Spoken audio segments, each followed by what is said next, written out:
शबरी पूरे धैर्य से अपने श्री राम की बाट जो रही है। हर दिन उठकर श्री राम के स्वागत की तैयारी करती है। पुष्प फल क्या कुछ नहीं बटोरती। शबरी का जीवन भक्ति की पराकाष्ठा है, प्रेम, धैर्य और समर्पण की सीख है। मन राम नाम सुखदाई।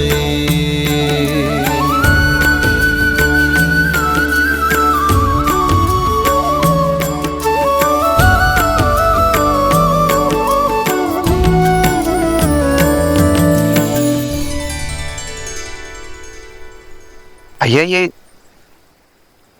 ये तो पंपा सरोवर प्रतीत होता है। अर्थात अंततः हम अपने गंतव्य तक पहुंच ही गए।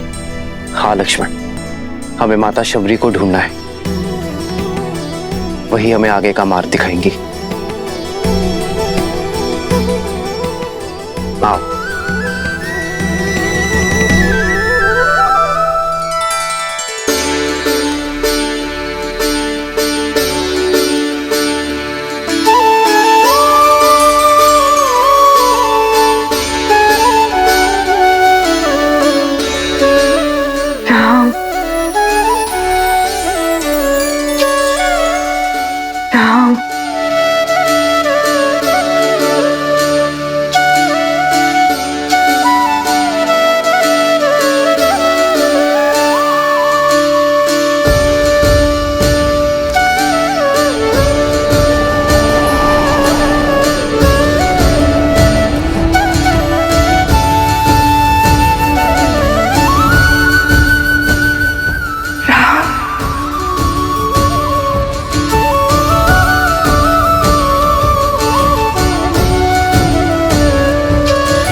श्री रामचंद्र कृपालु भजु मन हरण भव भय दारुणम। नव कंज लोचन कंज मुख कर कंज पद कंजारुणम। भगवान के अगुण गान है, कैसे नारायण बने नर इसका पावन ज्ञान है। श्री राम श्री राम श्री राम श्री राम। आज ऋषि मतंग की वाणी सत्य हो गई। मैं जानती थी आप अवश्य आएंगे मेरे जीवन का उद्धार करने के। नहीं माता,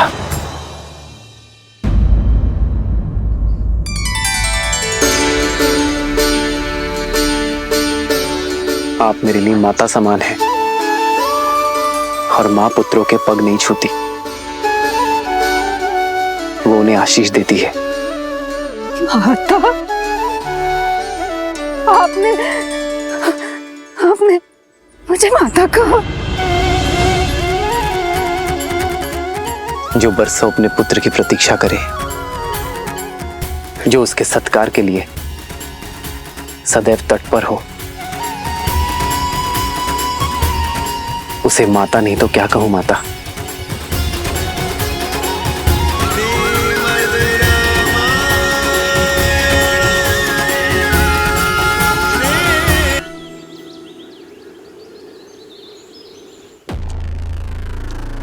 सर्वश्रेष्ठ श्रृंगार चाहिए मुझे, शीघ्र अतिशीघ्र। मैं सीता को अपना बनाने के लिए अति उत्सुक हूं।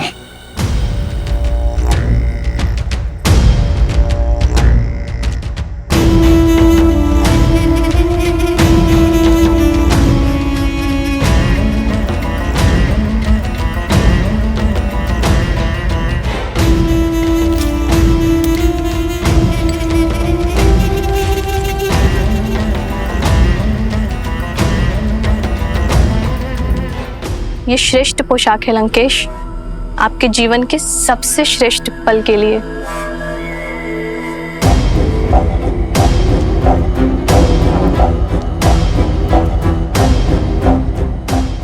लंकेश्वर सज है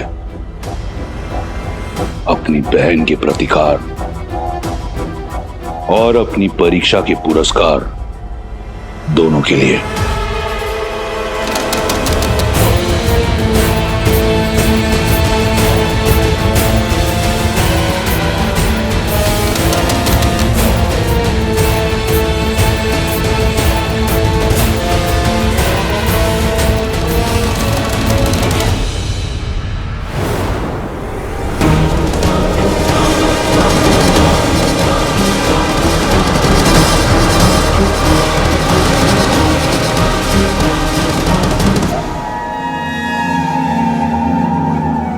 वयम राक्षसम त्रिजटा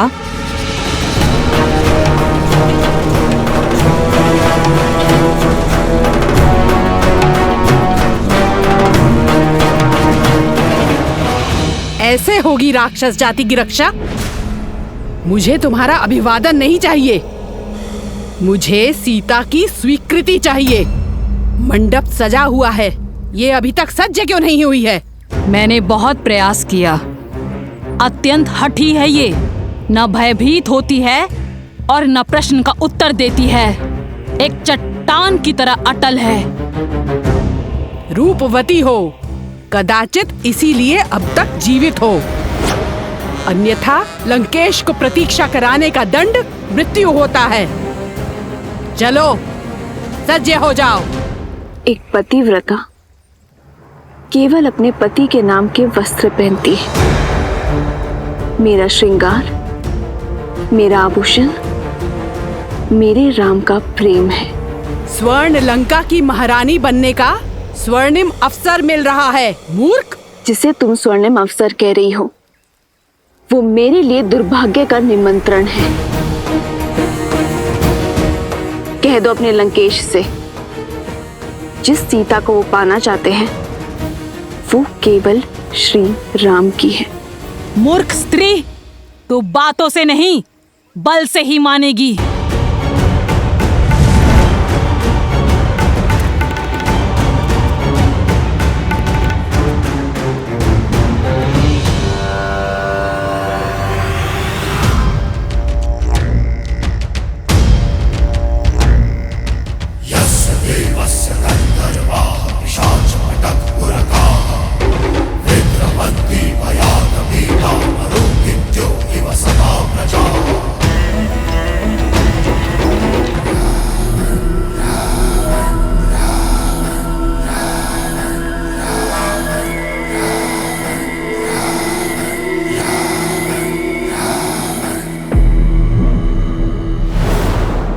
कहाँ है मेरी वधू?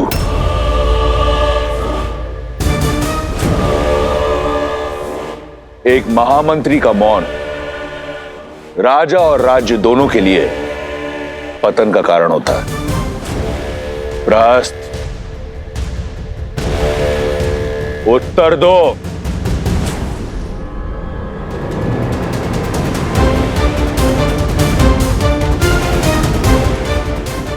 प्रहस्त, मेरे प्रतिशोध का पारितोष सीता कहां है? जी वो आती ही होगी भैया। त्रिजटा और एक जटा को मैंने भेजा है उसे लेने के लिए। महाराज, महाराज, महाराज, महाराज, महाराज, महाराज, महाराज, देखिए महाराज, देखिए क्या हुआ।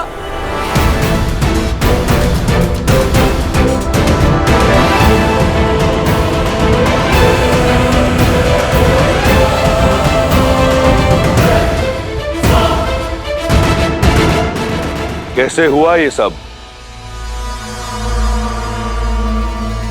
मैं नहीं जाऊंगी, मैं केवल श्री राम की हूं। अनर्थ मत करो। दया लंकापति नहीं करेंगे। यदि विलंब हुआ तो प्रतीक्षा उन्हें क्रोध दिलाती है। शीघ्र सज्ज हो जाओ। देखो, मंडप तो तुम्हें ले जाना ही है। स्वेच्छा से चलो तो पीड़ा कम होगी, अन्यथा राक्षसों को घसीटने का अभ्यास बहुत है।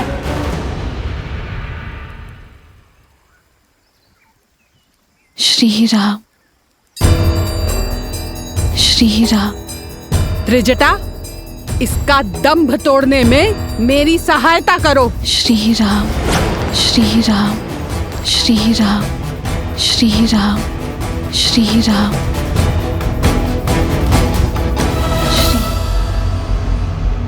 महाराज, बलपूर्वक उसे घसीट के लाने का प्रयास कर रहे थे हम। उसके स्पर्श मात्र से ही हमारे हाथ। एक क्षण।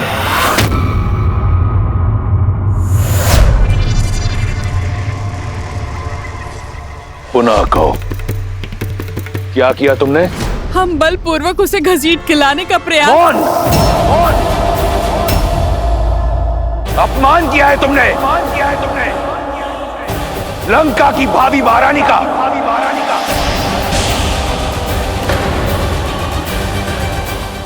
स्मरण रहे, मेरा विवाह होना है उससे।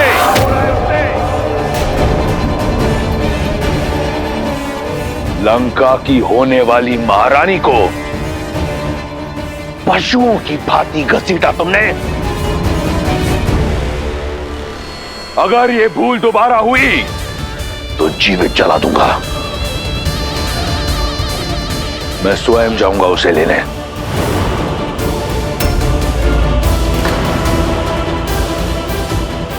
ये एक वर का कर्तव्य भी है और धर्म भी। सावधान लंकेश, बुद्धिमान व्यक्ति संकटों को पहचान कर भविष्य का निर्णय लेता है। एक पतिव्रता स्त्री की पवित्रता को मत ललकारिए।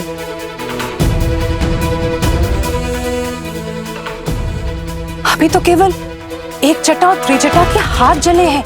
कहीं ऐसा ना हो सीता की कोमल काया से निकलने वाली पवित्रता की कठोर अग्नि संपूर्ण लंका को भस्मी कर दे।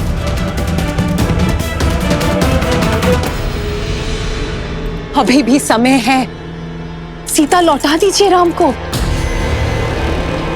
भैया, मंदोदरी भाभी उचित कह रही, हमें श्री राम को उनकी सीता। मौन! मौन! परामर्श नहीं मांगा मैंने, अपना भविष्य स्वयं इन्हीं हाथों से लिखा है मैंने। प्रहार से, प्रयास से, आज शनि मेरा दास है।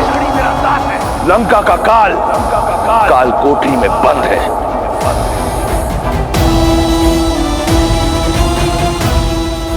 और अपनी भाग्य रेखा में मैं सीता को स्वयं लिख चुका हूं, स्वयं लिख चुका हूं।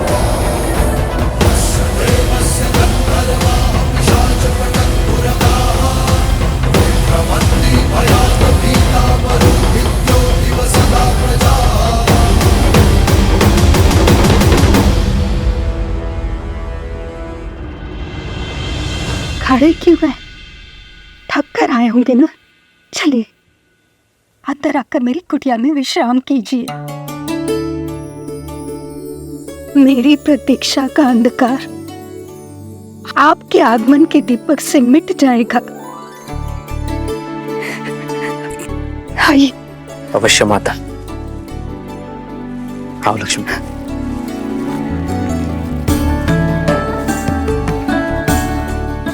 आइए।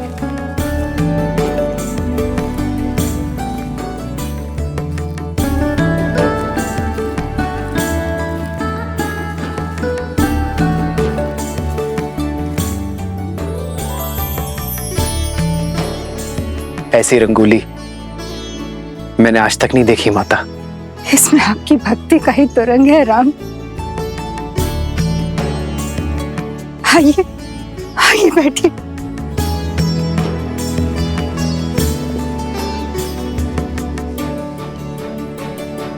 वर्षों से आपके आगमन की प्रतीक्षा करती रही।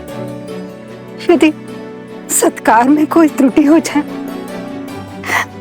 तो मुझे क्षमा करें राम। माँ की ममता हर कमी पूरी कर देती है। आपको क्षमा मांगने की कोई आवश्यकता नहीं है।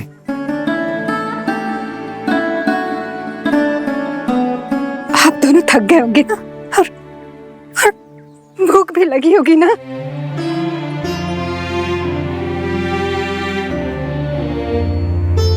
हाँ माता, भूख तो बहुत लगी है, कुछ खिलाइए ना। मैं अभी लाई राम, अभी लाई।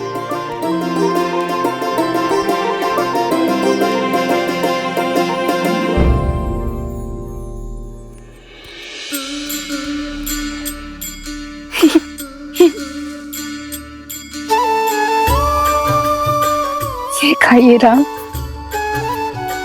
मैंने स्वयं एक एक बेर चक्कर देखा है, और ये बहुत मीठे हैं।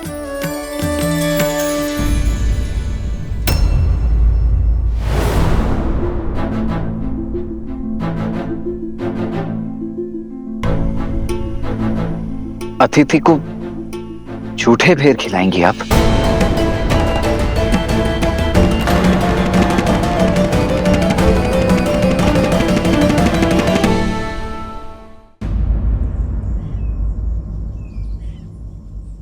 वो सारे बेर मीठे नहीं होते ना, इसलिए स्वयं सारे बेर चक्कर देख रही हूँ कि जो भी मीठे होंगे वही प्रभु राम को अर्पित करूंगी।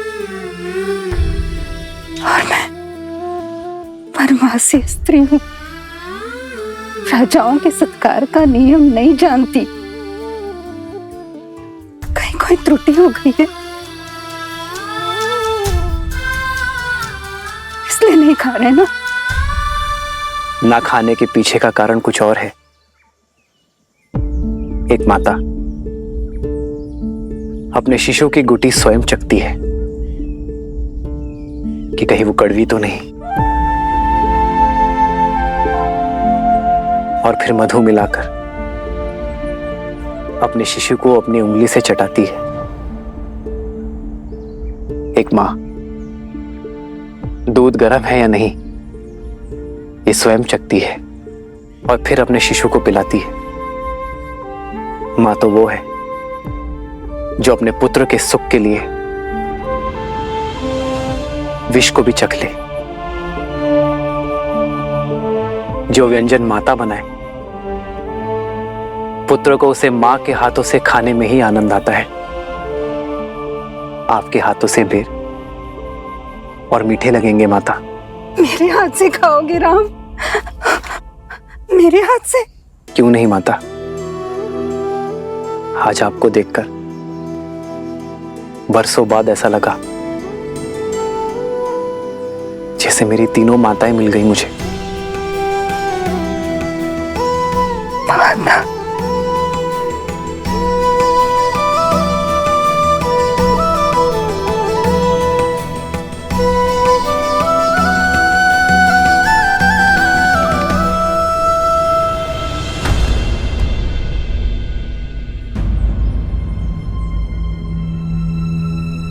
क्या हुआ माता, आप रुक क्यों गई?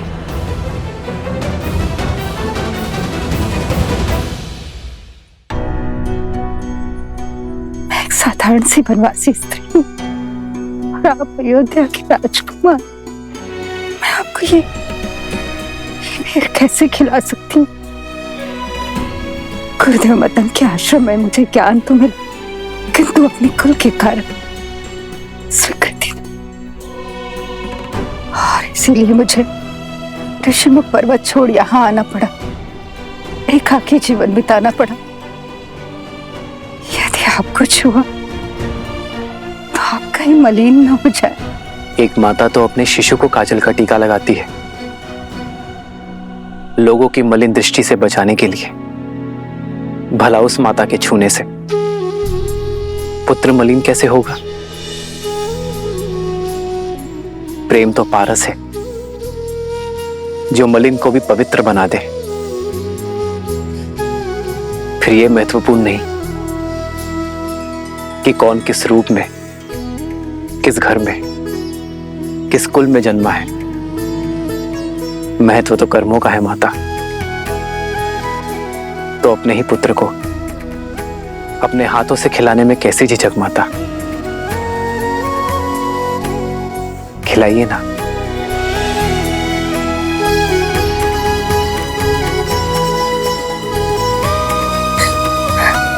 ये खाओ राम, ये बहुत मीठा, ये खाओ। हाँ?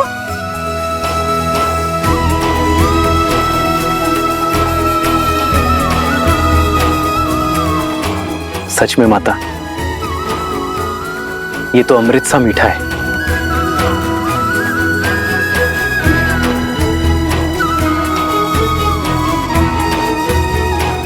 लो लक्ष्मण, माता के हाथ का प्रेम और स्वाद है इसमें, खाओ।